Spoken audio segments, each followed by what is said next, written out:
tous. Est-ce que vous arrivez à m'entendre? Oui, monsieur. Oui, monsieur.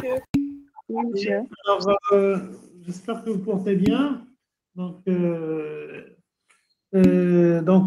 avant de commencer, je veux juste vous informer que potentiellement, Inch'Allah, après les examens de rattrapage, on va reprendre potentiellement les cours en présentiel pour une partie. C'est-à-dire, on va revenir vers un système hybride où on va avoir une partie des cours en présentiel et une partie à distance. Donc, voilà, j'espère que ça va être fait, d'accord, tel que prévu. En tout cas, c'est en cours de préparation. Donc, si ça se concrétise, Inch'Allah, on aura l'occasion de se voir de vive voix, d'échanger, de partager, et ça va nous permettre également de clarifier certains aspects, voilà, qu'on a du mal à faire comme ça à distance par rapport à certains éléments de cours. Donc, notamment les applications pratiques. Donc là, aujourd'hui, on va continuer dans ce qu'on avait, dans ce qu'on avait entamé la séance précédente.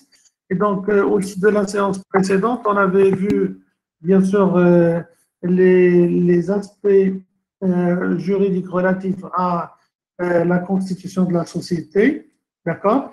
Et de mémoire, on s'est arrêté à la phase de, je dirais, des organes d'administration et les organes de gouvernance de manière générale. Donc, je vais partager avec vous l'écran. Est-ce que vous avez des questions? Déjà, avant de démarrer, est-ce que vous avez des questions sur ce qu'on avait vu la séance, au titre de la séance précédente?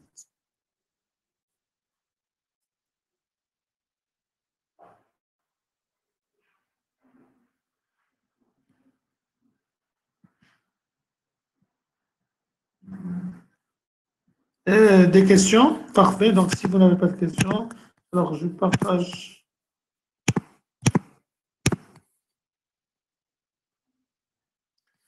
Voilà. Alors, donc là, au titre des organes de gouvernance, on avait dit qu'il y a les assemblées générales des actionnaires, donc précisément l'assemblée générale ordinaire pour les décisions, je dirais, courantes, d'accord? Affectation des résultats, nomination ou, je dirais, renvoi d'un administrateur, d'accord? Et puis par la suite, pour les décisions vraiment qui vont nécessiter une modification des statuts, il y a l'Assemblée générale extraordinaire. Et donc, les décisions au niveau de l'Assemblée générale ordinaire sont prises à la majorité absolue, c'est-à-dire 50% et une voix. Les décisions au niveau de l'Assemblée générale extraordinaire sont prises à la majorité relative, c'est-à-dire les 2 tiers et une voix. Bien sûr, les 2 tiers des présents ou représentés au titre de chacune, au titre de cette Assemblée générale extraordinaire. Ensuite, en termes d'organes de gestion et d'administration, ou d'organes d'administration et de contrôle, on a 2 possibilités. Pour la société anonyme au Maroc, on a les 2 possibilités. On a, je dirais, la SA avec conseil d'administration et direction, conseil d'administration qui assure la gestion et le contrôle je dirais, de cette gestion courante, d'accord? Et bien sûr, ce conseil d'administration, composé d'administrateurs, va nommer un directeur général, d'accord? Ce directeur général peut être lui-même le président du conseil d'administration ou un des assistants au conseil d'administration. Donc, si c'est le président du conseil d'administration qui occupe la fonction de direction générale, on l'appelle président directeur général, c'est-à-dire président du conseil d'administration et directeur général. Si c'est un administrateur, donc il est appelé ADG, administrateur directeur général, ou si c'est un directeur général externe au conseil d'administration. Ça va être un directeur général externe qui va rendre compte de l'administration lors des réunions qui sont planifiées. La deuxième forme, donc c'est ce qu'on a dit, la deuxième forme, c'est la avec directoire et conseil de surveillance. Donc, bien sûr, cette forme dualiste, c'est une forme qui a été adoptée par la loi relative à la société. C'est un mode de gouvernance qui est plus connu ou qui a démarré essentiellement au niveau de l'Allemagne, et puis par la suite, il s'est propagé à un certain nombre d'autres pays, et le Maroc l'a adopté également. Ce mode de gouvernance permet de séparer les fonctions de gestion opérationnelle et les fonctions de contrôle. Le conseil le conseil de surveillance assure, je dirais, les activités de contrôle, alors que le directoire, lui, il a la responsabilité de la gestion courante de l'entreprise. Bien sûr, l'avantage, c'est qu'on n'est pas en face d'un seul DG, mais on est en face d'un directoire qui est présidé par un président du directoire, mais c'est une gestion collégiale parce que le directoire lui-même est composé de membres qui vont participer à la gestion courante. Et bien sûr, la supervision et le contrôle est effectué par un conseil de surveillance composé d'administrateurs membres du conseil de surveillance et de présidents du conseil de surveillance qui vont superviser les travaux ou la gestion qui est faite par le directoire. Alors, maintenant, on va passer aux aspects, je dirais, opérationnels. D'accord? Relative à la constitution de la société anonyme ou aux autres formes de société.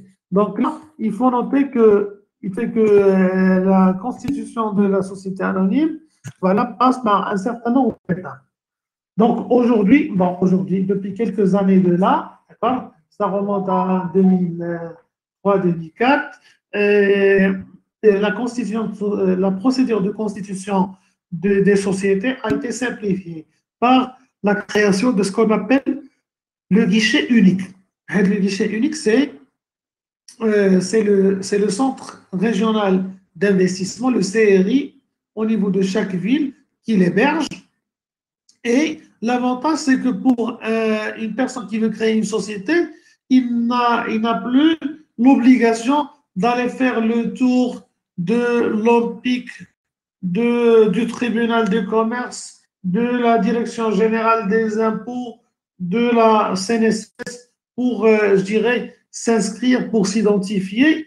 Là, c'est un seul guichet, voilà, qui va centraliser, qui va recevoir la demande de création et les documents qui sont exigés, d'accord? Et lui va prendre en charge, je dirais, le traitement de ces différentes tâches. Pourquoi? Parce que dans le CRI, on a un guichet unique, mais derrière, en back-office, on a les représentants de toutes ces administrations-là qui vont faire le travail délocalisé au niveau du CRI et voilà, délivrer les différents identifiants nécessaires pour la création de la société. Donc, ce qui fait que aujourd'hui, les procédures de création sont simplifiées. Ça ne prend plus des mois de création.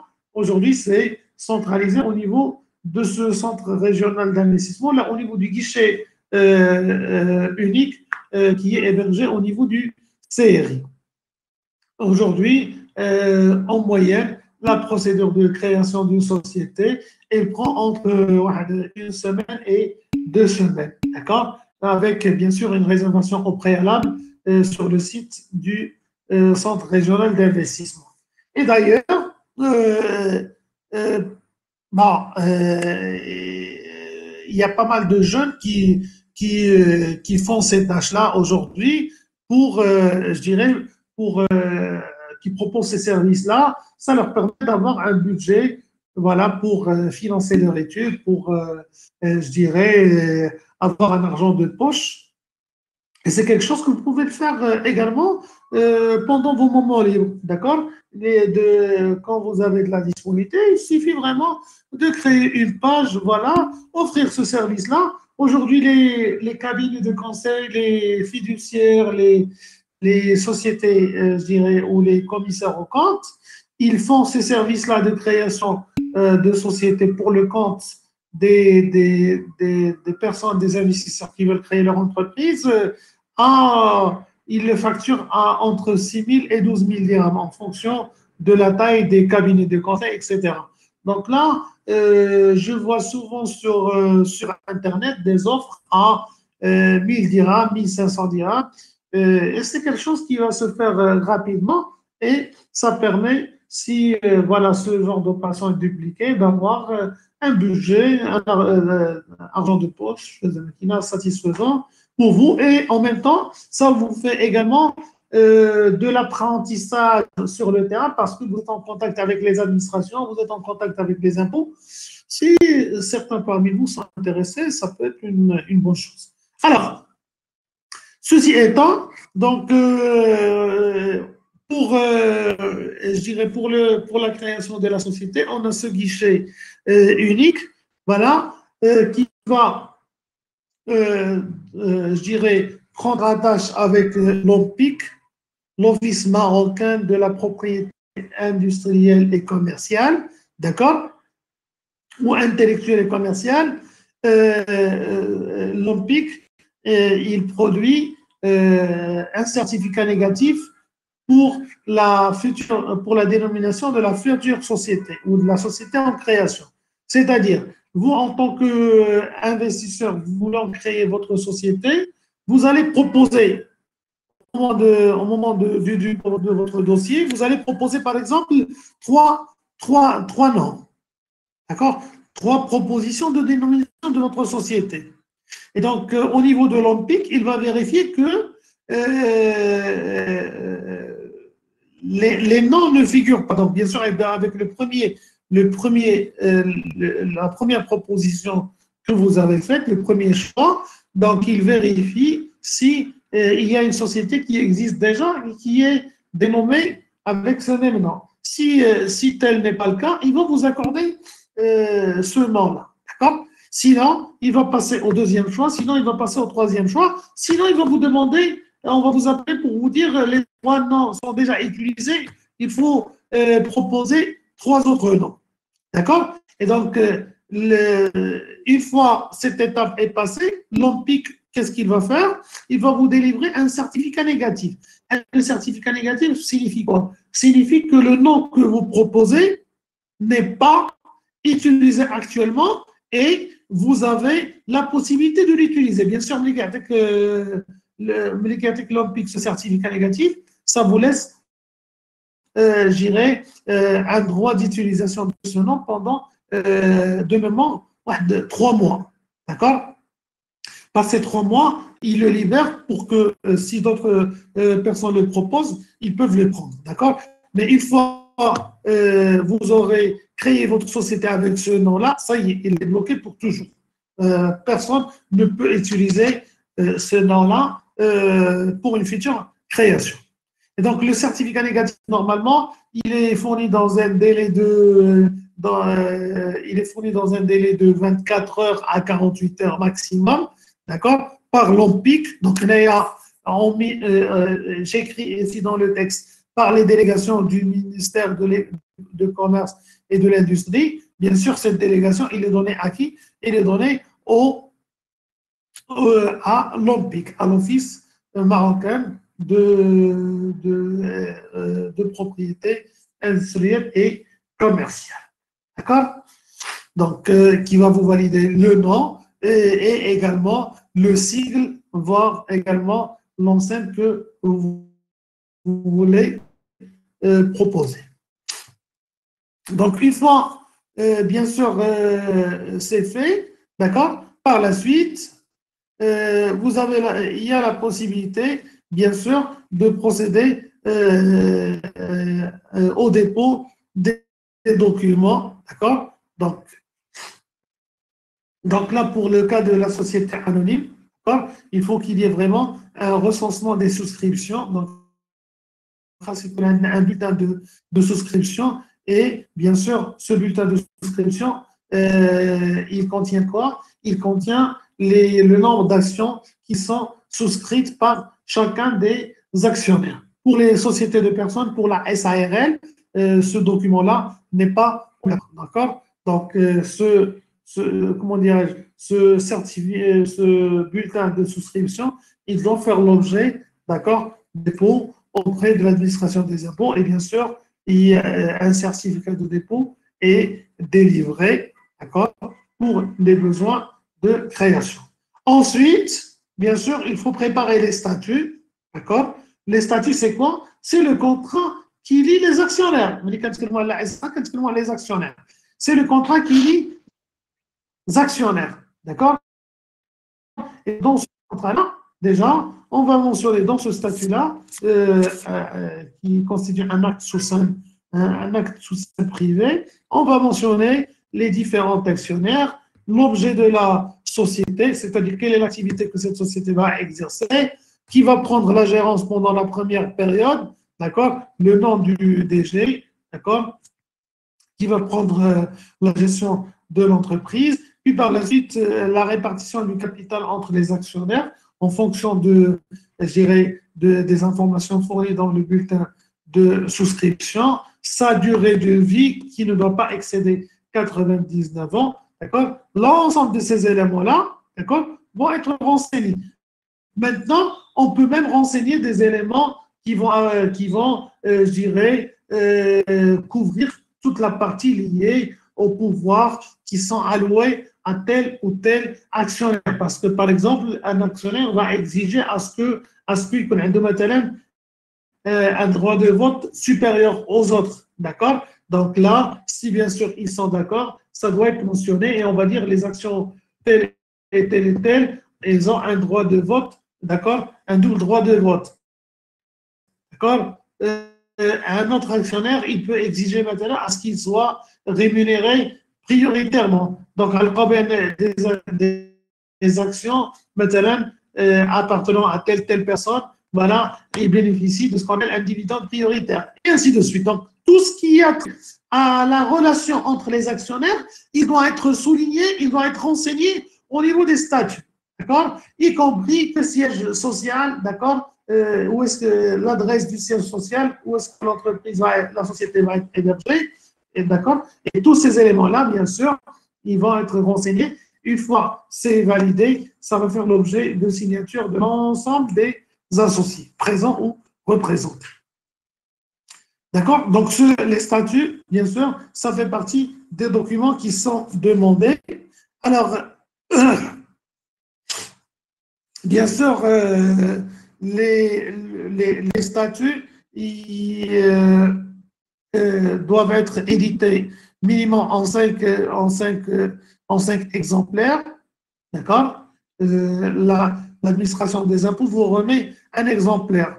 Vous pouvez mettre maintenant plus, maintenant 7 exemplaires pour qu'une fois ça va être enregistré, on vous remet 3 exemplaires parce que des fois, on a besoin maintenant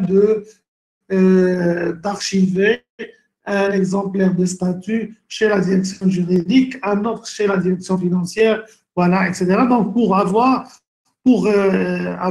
suffisamment de copies, mais le minimum, c'est 5 copies et dont une va être remise à, comment dirais-je, va être remise à la société ou au mandataire qui est chargé de la création de la constitution de la société, une fois les formalités sont terminées.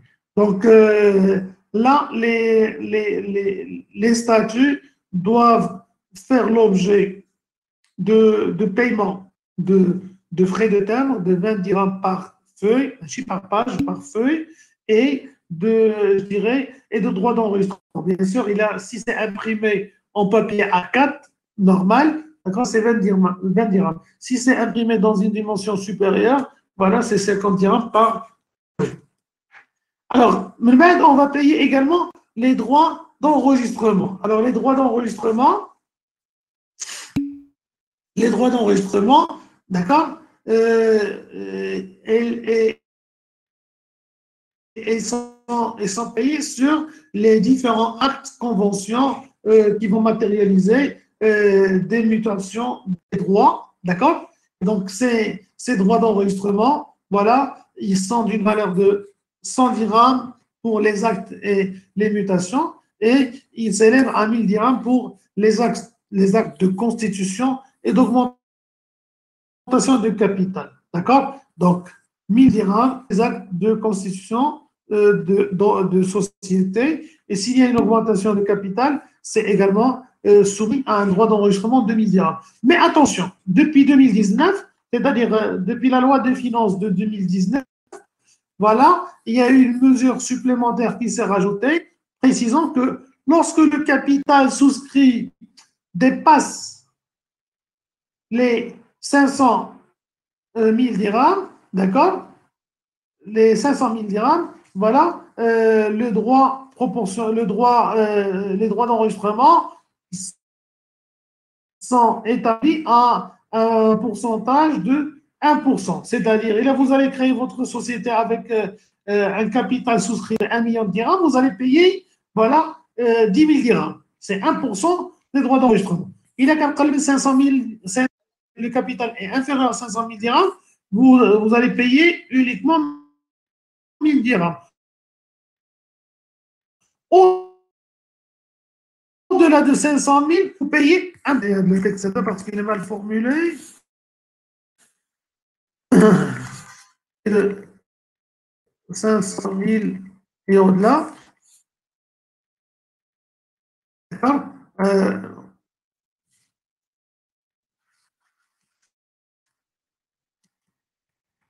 D'accord. Alors, les capitales.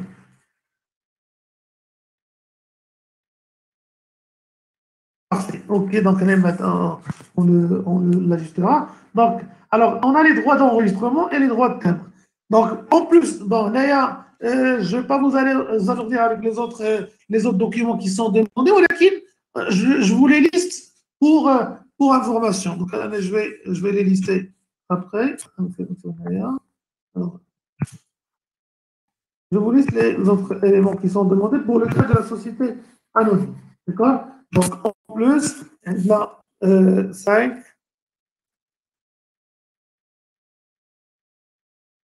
Donc, le contrat de bail.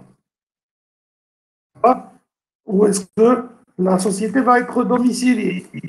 Bien sûr, pour une société anonyme, il ne peut pas faire l'objet de domiciliation fictive chez, madame, une fiduciaire ou autre. Par contre, pour une société à responsabilité limitée et tout, il y a possibilité, voilà, de la domicilier, d'accord, chez une fiduciaire ou chez un centre de services partagés ou un centre d'affaires. OK? Le contrat de bail, d'accord, normalement, voilà, au départ, il correspond, normalement, il est censé correspondre à l'adresse du siège social. On a également l'attestation de blocage du capital. Alors, notez que pour la société anonyme, l'attestation de blocage,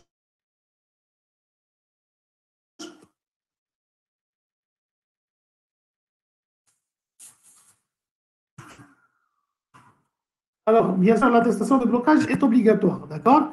La société anonyme, le capital minimum, c'est 300 000 si elle ne fait pas appel public à l'épargne, et c'est 3 millions de dirhams si elle fait appel public à l'épargne.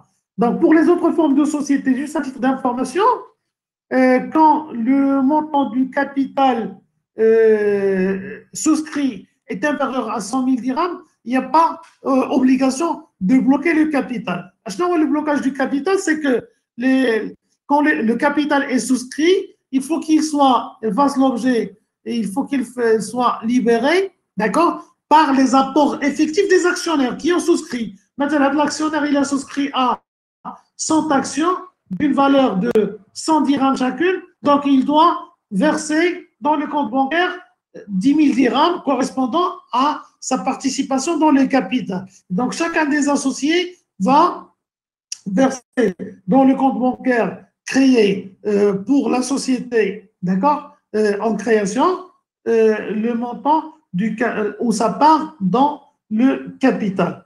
Donc,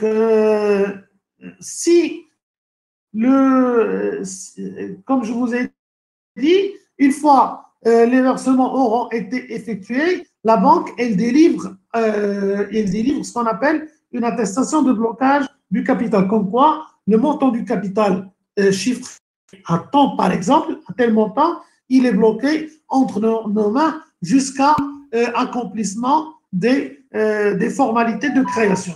Donc, une fois les formalités de création sont achevées, à ce moment-là, bien sûr, on ramène les documents justifiant la création de la société, notamment la liste des identifiants, la publication ou un document justifiant la publicité dans un journal d'annonce légale et dans le bulletin officiel, et bien sûr, copie des statuts et des autres éléments. Et puis par la suite, la banque va convertir, va débloquer les fonds pour que la société puisse commencer son exploitation. D'accord? Donc, ces éléments-là, bien sûr, comme je vous ai dit, c'est surtout pour la société anonyme et pour que les sociétés dont le capital dépasse 100 000 dirhams. Pour les sociétés dont le capital est inférieur à 100 000 dirhams, il n'y a pas obligation de blocage du capital. Les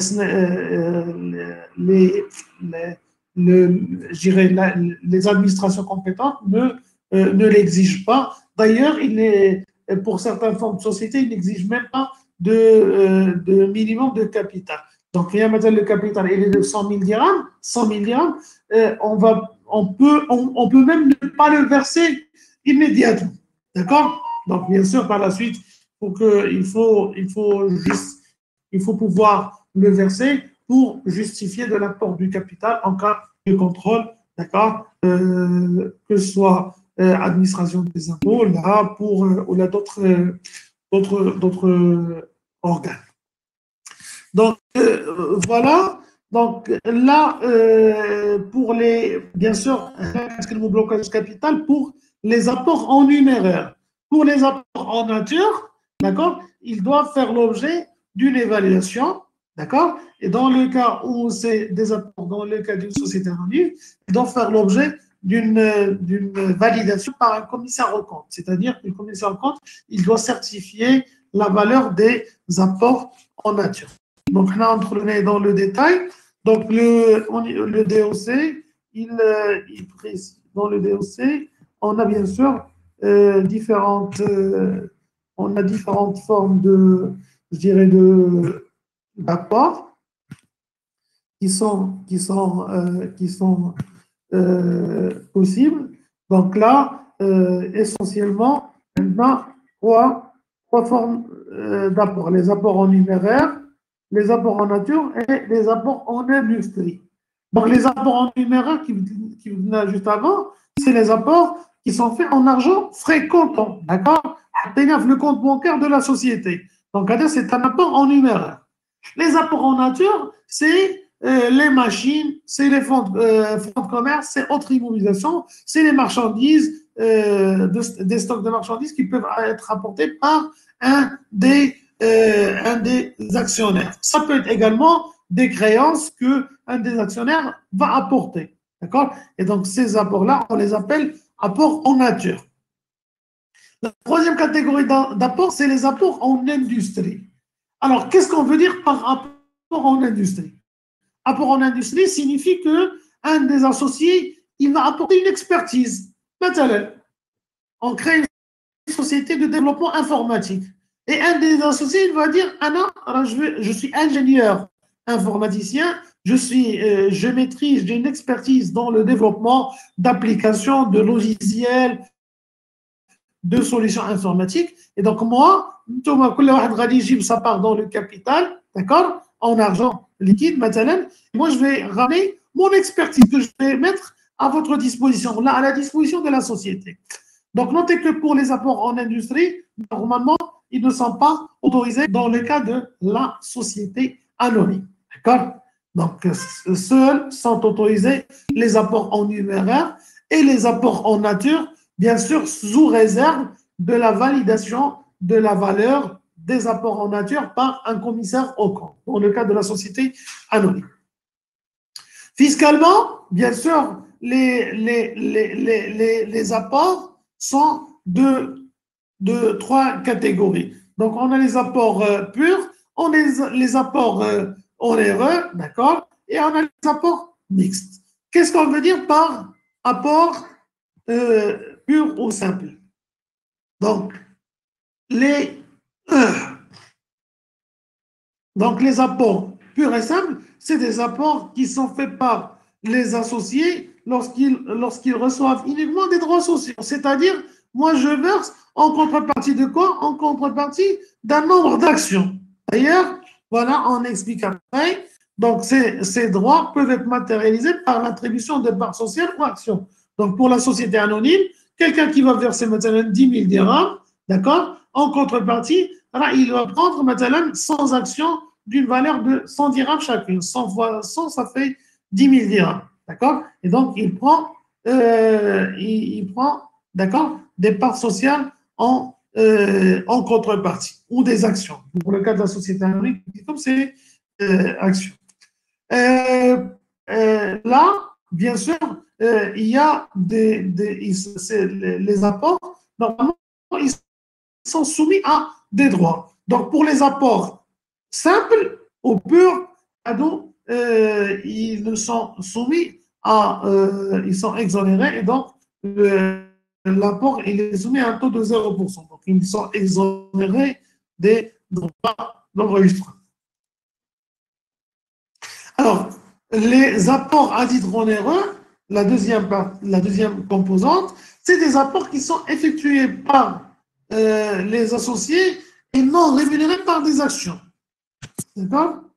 Et non rémunérés par des actions ou des parts sociales.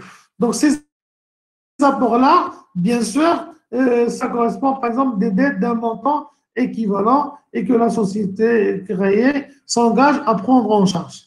Maintenant, quelqu'un, maintenant, il va apporter à la société, un des actionnaires va apporter à la société, par exemple, un bien immobilier. D'accord? Maintenant, il l'a acheté à crédit.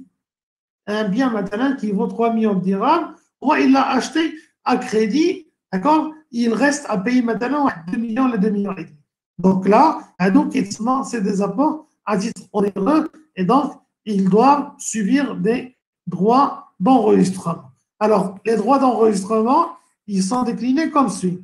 Donc, pour les immeubles, d'accord, et le fonds commercial, ils sont soumis à un droit d'enregistrement de 6%.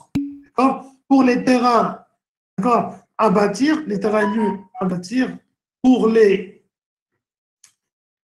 tout ce qui est mobilier et titres de participation, ils sont soumis à un droit de 3%. Et pour les créances clients, ils sont soumis à, bien sûr, créances clients et marchandises, d'accord, en état neuf, stock de marchandises, ils sont soumis à un droit d'enregistrement de 1,5%. Donc, à titre d'exemple, maintenant, lors de la création d'une société, un des associés ou actionnaires, voilà, il apporte à la société un immeuble d'une valeur de 2 millions de dirhams et qui est grevé d'une dette bancaire de 800 000 dirhams. D'accord? La société, elle accepte de prendre en charge je dirais, cette dette ou ce crédit. Donc, les droits d'enregistrement, bien sûr, comme je vous ai dit, ils vont être calculés uniquement sur la partie grevée de dette. Donc là, bien sûr, la partie qui est apportée gracieusement, d'accord, il ne suffit pas de droits d'enregistrement. En revanche, les 800 000, d'accord, correspondant à des dettes sur ce bien immobilier, ils vont subir, voilà, droits d'enregistrement à hauteur de 6%. Donc, ça nous fait un total des droits à payer à hauteur de 48 000 dirhams. Alors, est-ce que vous avez des questions pour, parce que là, je vois qu'il y a, je pense, certains qui demandent la parole.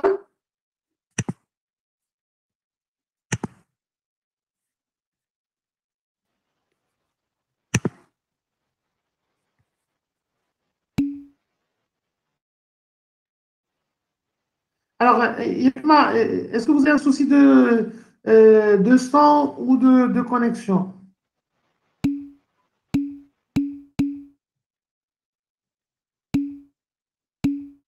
D'accord, parce que je vois certains, d'accord, parce que je vois certains qui, voilà, qui manifestent cela.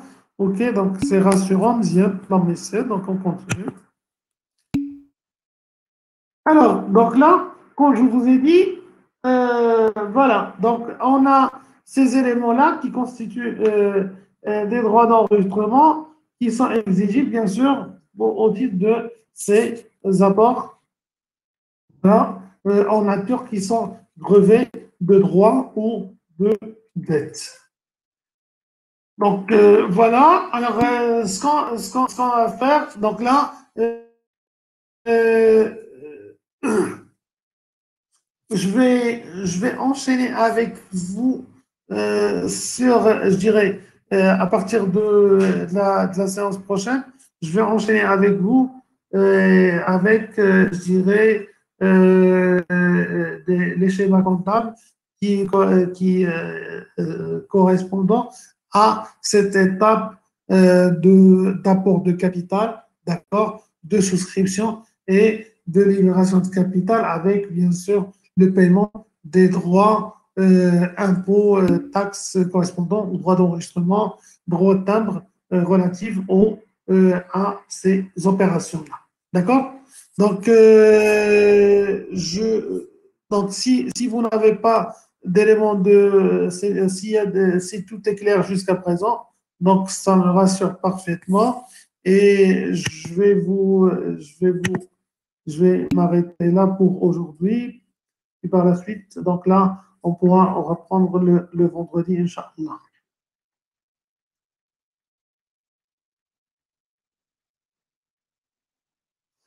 Alors, le support de cours, Salim Akoumad, la partie liée à la Constitution, et je partagerai avec vous, Inch'Allah, le support. D'accord? Donc, je vous en prie, marhaba. Donc, si vous avez des questions, je suis prêt à traiter avec vous.